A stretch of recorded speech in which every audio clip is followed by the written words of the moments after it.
GV Reddy తీసుకున్నటువంటి నిర్ణయాన్ని నేనైతే హ్యాట్సాప్ చెప్తుండే జీవీ రెడ్డికి. ఆ పట్టుదల ఎడవద్దు, చివరిదాకా రాష్ట్రం కోసం ప్రజల కోసం పనిచేయి, అవినీతి మచ్చలు లేకుండా ఉండు, క్లీన్గా ఉండు, ఏం ఇబ్బంది లేదు, పోతా పట్టకపోయేది ఏమి లేదు. ఐఏఎస్ ఆఫీసర్లు మాట వినటం లేదు, పాత వాసన పోలేదు అంటున్నాడు. వినకపోతే సస్పెండ్ చేయవయా? ఐఏఎస్ ఆఫీసర్ అయితే ఎవడా ఐఏఎస్ అయితే ఎవడు గొప్పోడా?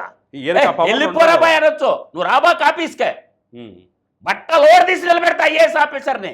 ఏ ఐఏఎస్ అయితే ఉడుకు ఇప్పుడు ఇంక గొప్ప వాడేమన్నా, వాడిని బాధ్యతగా పనిచేయమని ఇచ్చింది అంతే తప్ప ఎవడు గొప్ప ఐఏఎస్ అయితే? డ్యూటీకి టయానికి రాకపోయిన ఐఏఎస్ ఆఫీసర్ను కూడా శిక్షించవచ్చు.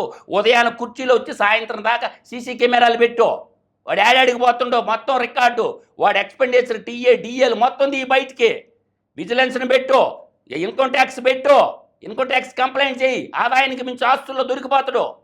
ఎవడు గొప్ప ఐఏఎస్ అయితే? అతను పబ్లిక్ సర్వెంట్, తన విధులు తను నిర్వర్తించాల. అందువల్ల ఏం భయపడాల్సిన పని లేదు. ఐఏఎస్ అయితే ఉడుకు ముద్ద వంగన పెట్టి పని చేపించాలా.